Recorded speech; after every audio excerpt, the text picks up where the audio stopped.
ਹੁਣੇ ਡਾਊਨਲੋਡ ਕਰੋ number 1 news app Dainik Savera times कि ਜਿਹੜਾ ਕੈਪਟਨ ਅਮਰਿੰਦਰ ਸਿੰਘ ਜੀ ਦੀ ਤੇ ਮੇਰੀ ਮੀਟਿੰਗ ਦੱਸੀ ਗਈ ਹੈ ਕਿ ਮੇਰੇ ਉਹ ਘਰ ਆਏ ਨੇ, ਇਹ ਮੈਂ ਇਸ ਨੂੰ ਡਿਨਾਈ ਕਰਨਾ। There has been no meeting ਅਜੇ। ਨੰਬਰ 2, ਇਹ ਸਾਡੀ ਪਾਰਟੀ ਦੇ ਮੁੱਖ ਮੰਤਰੀ ਨੇ, ਕਿਸੇ ਟਾਈਮ ਉਹ ਆਣਾ ਚਾਹਣ ਹੀ ਵੁੱਡ ਬੀ ਮੋਸਟ ਵੈਲਕਮ। ਇਹ ਉਹਨਾਂ ਦਾ ਆਪਣਾ ਘਰ ਹੈ, ਅਸੀਂ ਇੱਕੋ ਪਾਰਟੀ ਦੇ ਵਿੱਚ ਹਾਂ। ਕੈਪਟਨ ਅਮਰਿੰਦਰ ਸਿੰਘ ਜੀ ਦੇ ਨਾਲ ਮੇਰੀ ਕੋਈ ਪਰਸਨਲ ਵਿਰੋਧਤਾ ਹੈ ਨਹੀਂ। ਸਾਡੀ ਜਿਹੜੀ 4.5 ਸਾਲ ਅਜੇ ਤੱਕ ਵਿਰੋਧਤਾ ਚੱਲੀ ਉਹ ਡਿਫਰੈਂਸ ਆਫ ਓਪੀਨੀਅਨ ਹੈ। ਕੁਝ ਗਵਰਨਮੈਂਟ ਦੀ ਫੰਕਸ਼ਨਿੰਗ ਤੇ ਹੈ, ਕੁਝ ਚੀਜ਼ਾਂ ਜਿਹਨੂੰ ਮੈਂ ਤੇ ਬਹੁਤ ਸਾਰੇ ਸਾਡੇ ਕਾਂਗਰਸਮੈਨ ਸਟਰੋਂਗਲੀ ਫੀਲ ਕਰਨੇ। ਮੈਂ ਫੇਰ ਦੁਹਰਾਉਣਾ ਚਾਹੁੰਦਾ, ਨਿਰਾ ਮੈਂ ਹੀ ਨਹੀਂ, ਸਾਡੇ ਮੈਂਬਰਸ ਆਫ ਪਾਰਲੀਮੈਂਟ, ਉਹਨਾਂ ਦੀ ਕਬੀਨਾ ਦੇ ਮਿਨਿਸਟਰਸ, ਬਹੁਤ ਸਾਰੇ ਸਾਡੇ ਪ੍ਰੈਜ਼ੈਂਟ ਸਿਟਿੰਗ MLAs ਤੇ ਸਾਡਾ ਜਿਹੜਾ ਵਾਸਟ ਕਾਂਗਰਸ ਦਾ ਕਾਡਰ ਹੈ, ਪਿੰਡੋਂ ਪਿੰਡ ਬੈਠਾ, ਸ਼ਹਿਰੋਂ ਸ਼ਹਿਰ, ਕਸਬਿਆਂ 'ਚ ਬੈਠਾ, ਉਹ ਇਹ ਮਹਿਸੂਸ ਕਰਦਾ ਹੈ ਕਿ ਕੈਪਟਨ ਅਮਰਿੰਦਰ ਸਿੰਘ ਜੀ ਨੇ ਜਿਹੜੇ ਵਾਅਦੇ ਕੀਤੇ ਨੇ, ਸਪੈਸ਼ਲੀ ਉਹ ਵਾਅਦੇ ਜਿਹੜੇ ਗੁਰੂਆਂ ਨਾਲ ਹੋਏ ਵਾਅਦੇ, ਉਹਨਾਂ ਨੂੰ ਅਸੀਂ ਜਲਦੀ ਦੇ ਵਿੱਚ ਪੂਰਾ ਕਰੀਏ। ਸਾਰਿਆਂ ਨੂੰ ਪਹਿਲਾਂ ਤਾਂ ਤੁਹਾਨੂੰ ਪਤਾ ਜਿਹੜਾ ਹੈ ਉਹ ਪਾਵਨ ਗੁਰੂ ਗ੍ਰੰਥ ਸਾਹਿਬ ਦੀ ਬੇਅਦਬੀ ਦੇ ਕੇਸਿਸ ਨੇ ਤੇ ਸਬਸੀਕੁਐਂਟ ਕੇਸਿਸ ਜਿਹੜੇ ਫਾਇਰਿੰਗ ਦੇ ਹੋਏ ਨੇ, ਉਹਦੇ ਵਿੱਚ ਜਿਹੜੇ ਲੋਕਾਂ ਨੇ ਫਾਇਰਿੰਗ ਕਰਵਾਈ ਹੈ, ਜਿਨ੍ਹਾਂ ਦੇ ਹੁਕਮਾਂ ਨਾਲ ਫਾਇਰਿੰਗ ਜਾਰੀ ਕੀਤੀ ਗਈ ਹੈ, ਸਮੁੱਚਾ ਪੰਜਾਬ ਚਾਹੁੰਦਾ, ਸਾਰਾ ਜਗਤ ਚਾਹੁੰਦਾ ਤੇ ਕਾਂਗਰਸ ਦੀ ਸਾਰੀ ਪਾਰਟੀ ਇਹ ਚਾਹੁੰਦੀ ਹੈ ਕਿ ਜਲਦੀ ਤੋਂ ਜਲਦੀ ਇਹਨਾਂ ਦੇ ਖਿਲਾਫ ਚਲਾਨ ਪੁੱਟ ਅਪ ਕੀਤੇ ਜਾਣ, AG ਦਾ ਆਫਿਸ ਇਹਨੂੰ ਵੈਟ ਕਰੇ ਤੇ ਇਹਨਾਂ ਤੇ ਕਾਰਵਾਈ ਜਿਹੜੀ ਹੈ ਸੈਸ਼ਨ ਜੱਜ ਫਰੀਦਕੋਟ 'ਚ ਇਮੀਡੀਏਟਲੀ ਸ਼ੁਰੂ ਹੈ।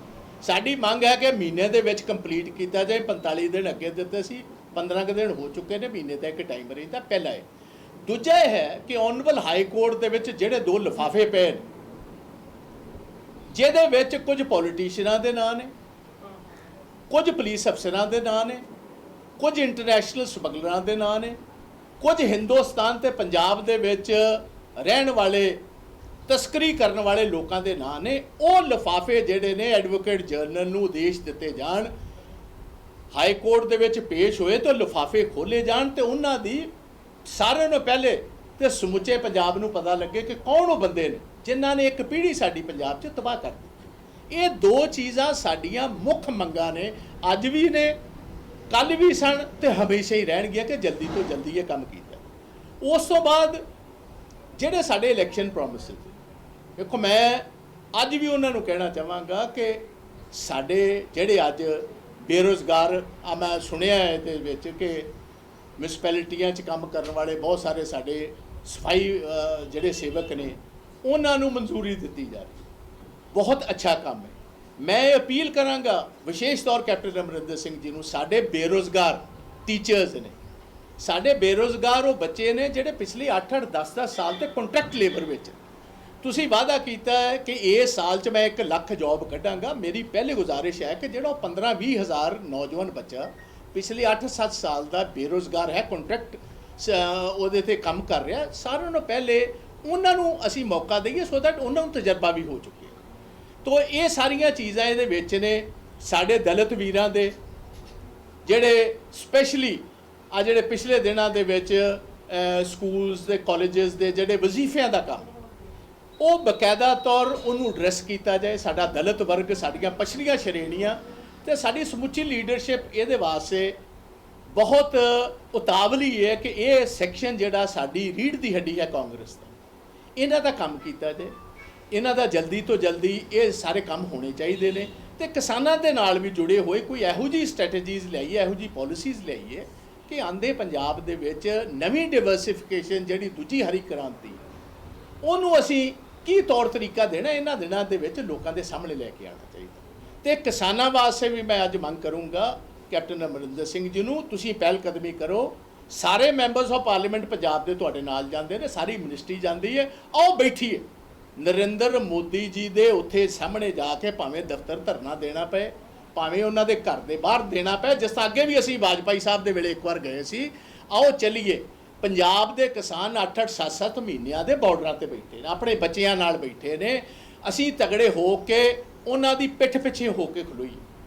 ਸਾਨੂੰ ਕੋਈ ਵੀ ਜਿਸ ਤਰ੍ਹਾਂ ਉਹ ਆਪਣੇ ਘਰ-ਬਾਰ ਛੱਡ ਕੇ ਬੈਠੇ ਨੇ ਅਸੀਂ ਵੀ ਆਪਣੇ ਘਰਾਂ-ਬਾਰਾਂ ਨੂੰ ਛੱਡੀਏ ਤੇ ਉੱਥੇ ਜਾ ਕੇ ਉਹਨਾਂ ਦੀ ਮਦਦ ਵਾਸਤੇ ਬੈਠੀਏ। ਸੋ ਇਹ ਮੈਂ ਅੱਜ ਤੁਹਾਡੇ ਜ਼ਰੀਏ ਇੱਕ ਸ਼ਾਰਟ ਜੀ ਪ੍ਰੈਸ ਬਰੀਫਿੰਗ ਦੇ ਵਿੱਚ ਸਾਰੇ ਵੀਰਾਂ ਨੂੰ ਇਹ ਗੱਲ ਮੈਂ ਕਲੀਅਰ ਕਰਨਾ ਚਾਹੁੰਦਾ ਕਿ ਅਜੇ ਤੱਕ ਮੁਲਾਕਾਤ ਜਿਹੜੀ ਕਹੀ ਗਈ ਸੀ ਕਿ ਮੇਰੇ ਉਹ ਘਰ ਆਏ ਨੇ, ਇਹ ਤੇ ਕੋਈ ਦਾਵਤ ਦਿੱਤੀ ਗਈ। ਜਿੱਦਣ ਵੀ ਦਾਵਤ ਹੋਏਗੀ ਉਹ ਫਿਰ ਸਾਰਿਆਂ ਸਾਹਮਣੇ ਹੋਏਗੀ। ਦੂਸਰੀ ਗੱਲ ਹੈ, ਕਦੀ ਵੀ ਇਹ ਦਾਵਤ ਦਾ ਮੌਕਾ ਆਏਗਾ ਉਹ ਮੁੱਦਿਆਂ ਨਾਲ ਰਿਲੇਟਡ ਹੋਏਗਾ। ਮੈਂ ਇੱਕ ਤੁਹਾਡੇ ਟੀਵੀ ਚੈਨਲਸ ਤੇ ਇੱਕ ਗੱਲ ਬਹੁਤ ਚੰਗੀ ਤਰ੍ਹਾਂ ਕਲੀਅਰ ਕਰ ਦੇਣਾ ਚਾਹੁੰਦਾ। ਮੈਂ 3 ਮੈਂਬਰੀ ਕਮੇਟੀ ਨੂੰ ਵੀ ਕੀਤੀ ਹੈ ਤੇ ਪਾਰਟੀ ਹਾਈ ਕਮਾਂਡ ਦੇ ਬੜੇ ਸੀਨੀਅਰ ਲੋਕਾਂ ਦਾ ਕੱਲ ਰਾਤ ਵੀ ਮੈਨੂੰ ਫੋਨ ਆਇਆ। ਮੈਂ ਉਹਨਾਂ ਨੂੰ ਕਲੀਅਰ ਕੀਤੀ ਹੈ ਕਿ ਨਾ ਤੇ ਮੈਂ ਕਿਸੇ ਟੌਪ ਪੋਜੀਸ਼ਨ ਤੇ, ਨਾ ਚੀਫ ਮਿਨਿਸਟਰਸ਼ਿਪ ਵਾਸਤੇ, ਨਾ ਪ੍ਰਦੇਸ਼ ਕਾਂਗਰਸ ਦੀ ਪ੍ਰਧਾਨਗੀ ਵਿੱਚ ਮੈਂ ਕੈਂਡੀਡੇਟ ਹੈ ਨਹੀਂ। ਮੈਂ ਤੇ ਪੰਜਾਬ ਦੀ ਬਿਹਤਰੀ ਵਾਸਤੇ ਤੇ ਕਾਂਗਰਸ ਦੀ ਬਿਹਤਰੀ ਵਾਸਤੇ ਜੋ ਹੁਕਮ ਪਾਰਟੀ ਹਾਈ ਕਮਾਂਡ ਲਾਏਗੀ, ਜੋ ਆਂਦੇ ਦਿਨਾਂ ਜੋ ਫੈਸਲਾ ਸੁਣਾਏਗੀ, ਅਸੀਂ ਬਕਾਇਦਾ ਤੌਰ ਸਾਡੇ ਸਿਰ ਮੱਥੇ ਹੋਏਗਾ ਤੇ ਅਸੀਂ ਉਹਦਾ ਬਕਾਇਦਾ ਤੌਰ ਇਮਾਨਦਾਰੀ ਦੇ ਨਾਲ ਉਸ ਨੂੰ ਰੂਪਰੇਖਾ ਜਿਹੜੀ ਹੈ ਉਹਨੂੰ ਨੇਪਰੇ ਚਾੜਾ। ਬਸ ਇੰਨੀ ਮੈਂ ਗੱਲ ਕਹਿਣਾ ਚਾਹੁੰਦਾ। ਇਸ ਤੋਂ ਇਲਾਵਾ ਕੋਈ ਹੁਣ ਇੱਕ ਮਿੰਟ ਵਾਰੀ ਕਰਾਂ। ਹੁਣ ਤੁਸੀਂ ਵੇਖੋ ਦੋ ਜਗ੍ਹਾ ਤੋਂ ਸਵਾਲ नवजोत सिंह सिद्धू को लेकर क्या आप मानते हैं कि कैप्टन अमरिंदर सिंह से बड़ी या उनके बराबर की भूमिका उनको मिलनी चाहिए? क्या जो पुराने कांग्रेसी हैं और जो नया पैराशूट से आया है उसको उतनी तरजीह मिलनी चाहिए? देखो, एक मैं आपके सारे चैनल्स के लिए क्लियर बात कर देना चाहता हूँ। जब सर नवजोत सिंह सिद्धू कांग्रेस में आ रहे थे तो बहुत सारी सीनियर लीडरशिप जो है पंजाब की वो रुकावट भी डाल रही थी और चाहती थी वो ना आए। उस टाइम भी साहब प्रगट सिंह जो हमारे एमएलए हैं, हमारे साथी हैं, वो इस बात के गवाह हैं कि मैंने तब भी इंटरवीन किया और मैंने तब इनकी सिफारिश की थी कि ये एक असेट रहेंगे पार्टी के लिए, आप ज़रूर। और मैं मशकूर हूँ, पार्टी हाईकमांड ने मेरा भी मशवरा माना और सर नवजोत सिंह सिद्धू को पार्टी में शामिल किया। वो मेरे भाइयों की तरह अच्छे बुलारे हैं, अच्छी एक छवि रखते हैं। मैं 100% चाहूँगा और पार्टी हाईकमांड भी चाहेगी और कांग्रेस के वर्कर भी चाहते हैं, उनको एक अहम रोल ज़रूर पंजाब में दिया। मगर इसके साथ साथ मैं एक और क्लैरिटी भी करना चाहता हूँ कि देखिए, एक बात सभी को समझ लेनी चाहिए कि टॉप पोजीशंस पर पहुंचने के लिए कुछ वक्त भी चाहिए।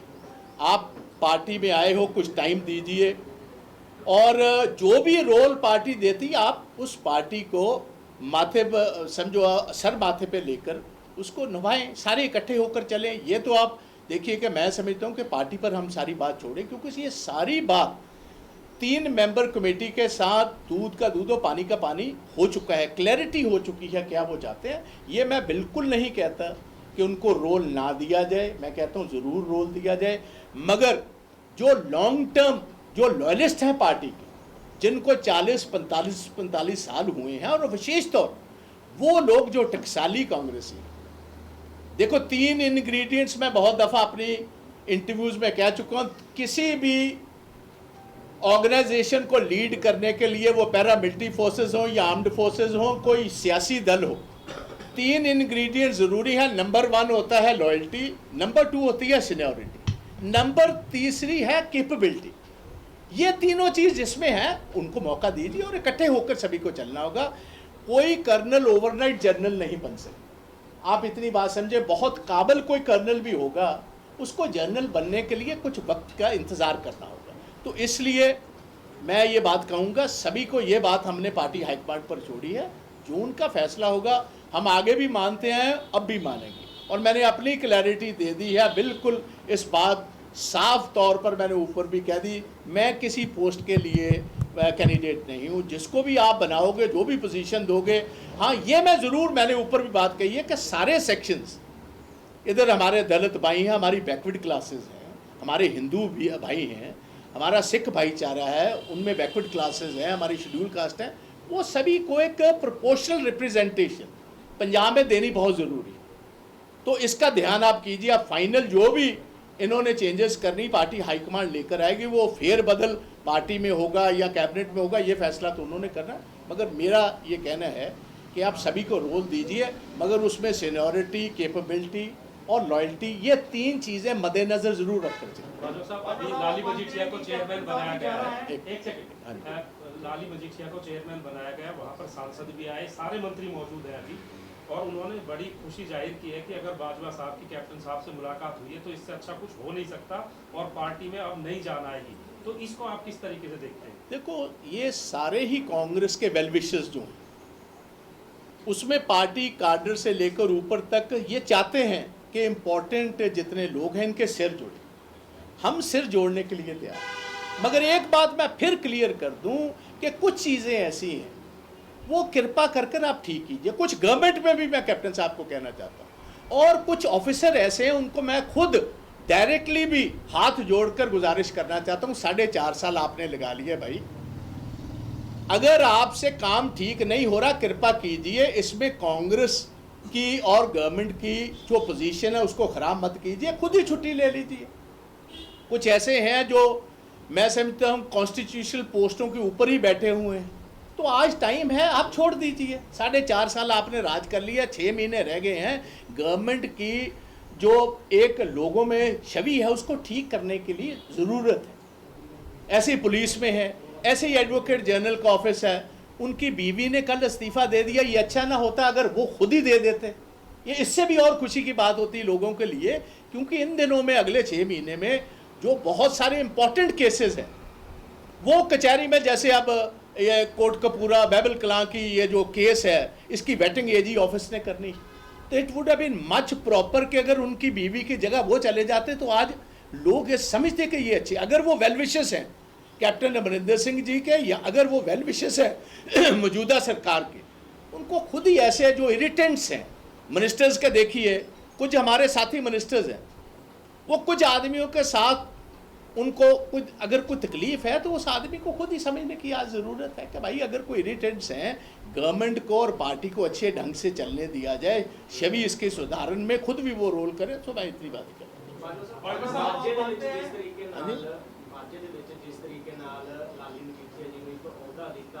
ਜਾਂ ਫਿਰ ਜਿਵੇਂ ਹੁਣ ਆਹ ਖਬਰਾਂ ਤੁਹਾਡੀਆਂ ਆਈਆਂ ਜਿਵੇਂ ਜਿਨ੍ਹਾਂ ਦਾ ਖੰਡਨ ਤੁਸੀਂ ਕੀਤਾ, ਤੁਹਾਨੂੰ ਲੱਗਦਾ ਕਿ ਪ੍ਰੋਪਾਗੈਂਡਾ ਕਈ ਲੋਕ ਕਰ ਰਹੇ ਨੇ, ਉਹ ਕੌਣ ਲੋਕ ਨੇ ਜੇ ਤੁਹਾਡੀ ਨੌਲੇਜ ਹੋਵੇ? नहीं देखो, प्रोपेगेंडा मैं नहीं ये कह सकता। वैलविशर चाहते ने कि हुण मैदान हुण जंग का टाइम आ रहा कि सारिया फोर्स सारे जरनैल इकट्ठे किए, तुम समझते हो ना कि सारा एक पासे कांग्रेस दी फोर्स दूजे पासे दूसरे इकट्ठे हो रहे हैं। बट असी कहने असी पार्टी की लाइन नूं हमेशा तो टो करते हैं, बट ਜਿਹੜੇ ਮੁੱਦੇ ਕੁਝ ਨੇ ਜਿਹੜੇ ਇਰੀਟੈਂਟਸ ਨੇ ਅੱਜ ਪੰਜਾਬ ਦੇ ਲੋਕਾਂ ਦੀਆਂ ਨਜ਼ਰਾਂ ਦੇ ਵਿੱਚ ਇਰੀਟੈਂਟਸ ਨੇ, ਮੈਂ ਸਮਝਦਾ ਕਿ ਅੱਜ ਪੰਜਾਬ ਦੇ ਵਿੱਚ ਬਹੁਤ ਵੱਡੀ ਸੋਸ਼ਲ ਅਨਰੈਸਟ ਸ਼ੁਰੂ ਹੋ ਗਈ। ਇਸ ਸੋਸ਼ਲ ਅਨਰੈਸਟ ਨੂੰ ਅਰੈਸਟ ਕਰਨਾ, ਉਹਨੂੰ ਰੋਕਣ ਦੀ ਬਹੁਤ ਜ਼ਰੂਰਤ ਹੈ। ਉਹ ਰੁਕੇਗੀ ਕਿਸ ਤਰ੍ਹਾਂ ਜੇ ਆ ਇਰੀਟੈਂਟ ਦੂਰ ਹੋਣ। ਹੁਣ ਗੁਰੂ ਗ੍ਰੰਥ ਸਾਹਿਬ ਦਾ ਮਸਲਾ ਜਿਹੜਾ ਇੱਕੋ ਸਿੱਖ ਸਟੇਟ ਹੈ ਦੁਨੀਆ ਦੇ ਵਿੱਚ, ਜੇ ਪਾਵਨ ਗੁਰੂ ਗ੍ਰੰਥ ਸਾਹਿਬ ਦੀ ਬੇਅਦਬੀ ਕਰਨ ਵਾਲੇ ਅਸੀਂ ਲੋਕਾਂ ਨੂੰ ਕਚਹਿਰੀ ਤੱਕ ਨਹੀਂ ਪਹੁੰਚਾ ਸਕਦੇ, ਅੱਗੇ ਤੇ ਕਚਹਿਰੀ ਦਾ ਫੈਸਲਾ ਕਿ ਕਿਸੇ ਨੂੰ ਕੀ ਸਜ਼ਾਵਾਂ ਦੇਣੀਆਂ, ਘੱਟ ਦੇਣੀਆਂ, ਵੱਧ ਦੇਣੀਆਂ, ਕੀ ਕਰਨਾ, ਤਾਂ ਇਹ ਆਪਣੀਆਂ ਨੈਤਿਕ ਜ਼ਿੰਮੇਵਾਰੀਆਂ ਜਿਹੜੀਆਂ ਨੇ ਇਹ ਇਰੀਟੈਂਟਸ ਹਟ ਜਾਣਗੇ, ਗਵਰਨੈਂਸ ਠੀਕ ਹੋ ਜਾਏਗੀ ਬਹੁਤ ਹੱਦ ਤੱਕ। ਇਹ ਜਿਹੜਾ ਅੜਿੱਕਾ ਅਫਸਰ ਪਾ ਰਹੇ ਨੇ, ਕੰਮ ਟਾਈਮ ਸਿਰ ਨਹੀਂ ਹੋਣ ਦੇ ਰਹੇ, ਜੇ ਇਹ ਪਾਸੇ ਹੋ ਜਾਣਗੇ ਤਾਂ ਕਾਫੀ ਹੱਦ ਤੱਕ ਸਾਰੀ ਗੱਲ 'ਚ ਸੁਧਾਰ। कैप्टन साहब ही पार्टी का चेहरा है, ये बात प्रदीप सिंह बिट्टू ने अभी थोड़ी देर पहले कही है सर हमारे कैमरे में, और कई विधायकों ने, कई मंत्रियों ने, कई भारत आशु है, राणा नूरी छोटी है। आपकी क्या राय है, कैप्टन साहब ही चेहरा है पंजाब में 2022 के लिए या किसी और को भी मौका मिल सकता है? देखो, एक मैं बात बिल्कुल क्लियर करना चाहता हूँ, ये फैसला पार्टी हाईकमांड ने, मैंने पहले भी कहा था 22 में कौन चेहरा होगा ये पार्टी हाईकमांड ने ही ये अब डिक्लेयर करना, फैसला उन्होंने लेना। अगर हम ही आज बैठे हुए बताते रहेंगे सारा कुछ, तो फिर उनके पास तो कुछ भी नहीं रहा। सिद्धू भी हो सकते हैं सर चेहरा? मैं मेरे मुंह में नाम मत डालो आप, मेरी गुजारिश है आप समझे, इतना कुछ मैंने कथा कर ली है, अगर आपको कथा की समझ ही नहीं आई तो उसका फ़ायदा कुछ नहीं। तो मेरी गुजारिश इतनी है कि आप पार्टी हाईकमांड पर छोड़िए।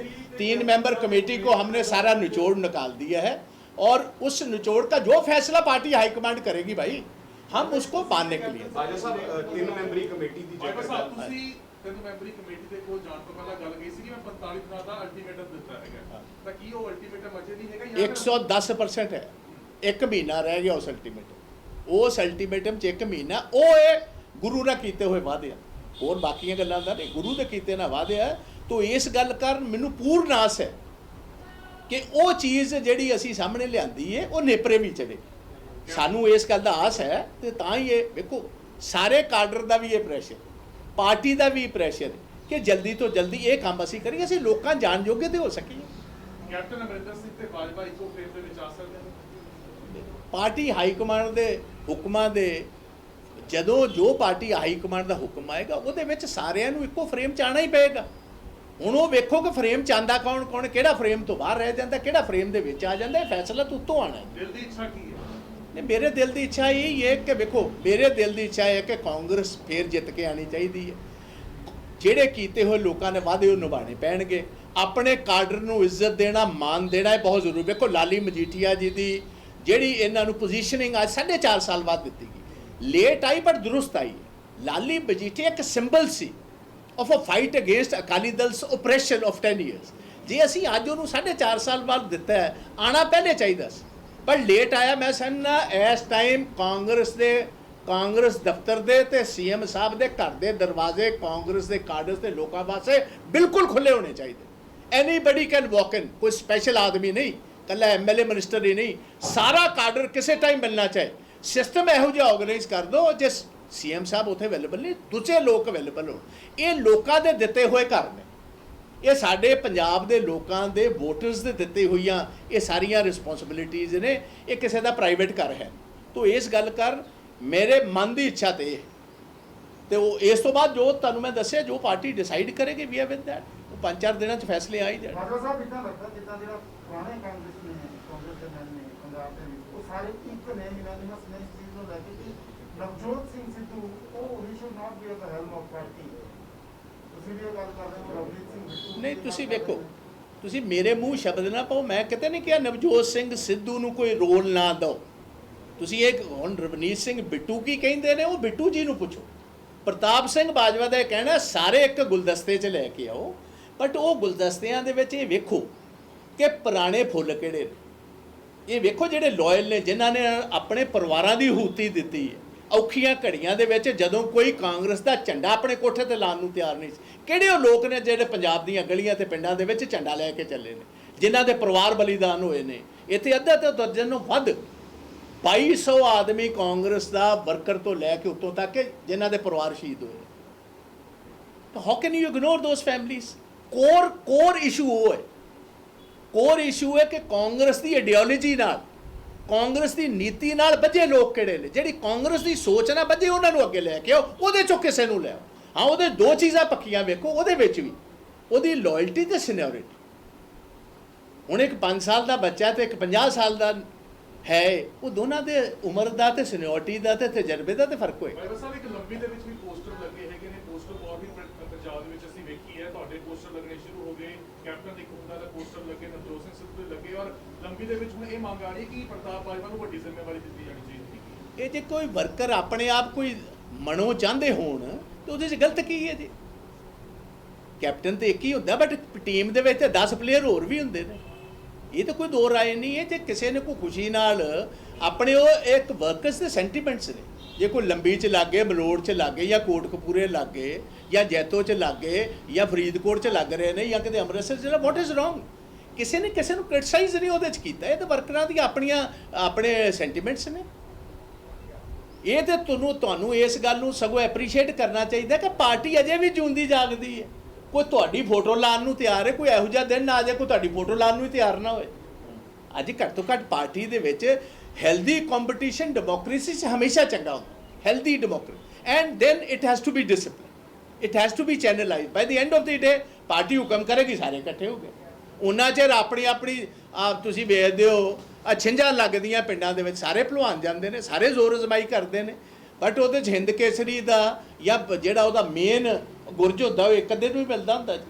ਬਾਕੀ ਦੇ ਸਾਰੇ ਆਪਣੀ ਪਰਫਾਰਮੈਂਸ ਕਰਕੇ ਆਉਂਦੇ, ਉਹ ਅਗਲੇ ਸਾਲ ਦੀ ਫੇਰ ਪਰਫਾਰਮੈਂਸ ਵਾਸਤੇ ਤਿਆਰ ਹੁੰਦੇ ਨੇ ਕਿ ਐਤਕੀ ਗੁਰਜ ਜਿਹੜਾ ਮੈਂ ਜਿੱਤਣਾ ਜੀ। So there is nothing wrong with तो अभी क्या पार्टी का ये हुक्म है कि इकट्ठे नहीं होना है? हाँ जी, अभी पार्टी का ये फरमान है कहीं से कि अभी इकट्ठे नहीं होना है, जब पार्टी हुक्म करेगी तब इकट्ठे आप होना है। नहीं आप थोड़ा सा ना इनको ये जिस माहौल में ये चल रही है उसी माहौल में रहने दीजिए।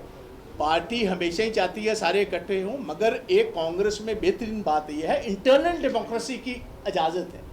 ये भाजपा की तरह नहीं कि इंटरनल डेमोक्रेसी अलाउ ना करे। अगर कहीं गवर्नमेंट कोराहे जा रही है, रास्ते पर नहीं जा रही, अगर वो उनके इंपॉर्टेंट लीडर्स ये बात कहते हैं कि इस कुराहे जारी गवर्नमेंट को आप रास्ते पर लेकर आए, there is nothing wrong in it. अगर कैप्टन साहब आपको बुलाते हैं या आपके पास आते हैं, इज ही वेलकम और क्या रिएक्शन? मैंने तो आपको पहले कर दिया, कैप्टन साहब इधर आना चाहेंगे, मैं आगे उनका, देखो एक फैमिली है, family means we are all part of the Congress, I have worked under him, हमारी कोई जरूरत में, देखो अभी तक 4.5 साल में आप सारे मेरे भाई हो, कोई भी मैंने बात ऐसी नहीं की जो जाती टैग, हमने हमेशा मुद्दों पर बात की, जहां गवर्नमेंट कुराहे है या गवर्नमेंट ने गलत काम किया, मैं आज भी सामने खड़ा हूं, कल भी सामने खड़ा हूं, मेरी ये आज भी ये पेशकश है, कल कैप्टन साहब फिर आना चाहेंगे, it is his own house, how can I ever say no to him? इधर कोई भी कांग्रेसमैन आना चाहे को, मेरी एक गल सुन लो, मैं किसी भी अपने फैमिली मैंबर का भावें ब्रदर का बेटा या कोई भी है, मैं इन्हां दी किसी दी सपोर्ट ते है, ये निजी फैसला कैप्टन अमरिंदर सिंह का ते MLA ਜਿਹੜੇ है ने उन्होंने बेटे का होएगा। प्रताप सिंह बाजवा उस ना कभी उन्हें सिफारिश की ना मैं करांगा, तो सो ये कैप्टन साहब जानन ते साहब फतेह सिंह जानन या ਜਿਹੜੇ पांडे साहब ने उन्हों का नौजवान का या कोई उन्होंने बड़े ਜਿਹੜੇ ਉਹ ਦੂਜੇ ਨੇ ਕਾਂਗੜ ਸਾਹਿਬ ਉਹਨਾਂ ਦੇ ਕਿਸੇ ਦਾ ਹੈ, ਇਹ ਇਹਨਾਂ ਦੀ ਆਪਸੀ ਗੱਲ ਹੈ, तो ये ਜਿਹੜੀ ਆਪਸੀ ਗੱਲ ਹੈ तो उन्होंने वो जानन ਦੀ, ਉਹਦਾ ਮੇਰੀ ਰਿਸਪੌਂਸਿਬਿਲਿਟੀ ਕੋਈ नहीं, जिदन मेरे बेटे को कोई चीज़ मिलेगी सीधे तौर उधर तुम मैनू रिस्पोंसिबल कर सकते हो। फैमिलीज़ दे विच भी तुहानू पता है 2-2 परिवार है, इंडिपेंडेंट परिवार ने, कोई भी इस टाइम सियासी परिवार इहो जिहा नहीं जिहदी तुसीं सौं एक दूजे दी खा सकते। All world open challenge 17 time gold medalist मियां रफीक मोहम्मद, पंडित मौलवी बेगम तांत्रिक, इन्हां चोरा ठग्गां तो सावधान, स्पेशलिस्ट वशीकरण, सट्टा नंबर, लव मैरिज, पति पत्नी च अनबन, विदेश च पक्का होना, कारोबार दा ना चलना, सिर्फ 31 घंटियां विच समाधान, फ्री फ्री फ्री। मियां रफीक मोहम्मद, मोबाइल 84 374 94 647 84 374 94 648।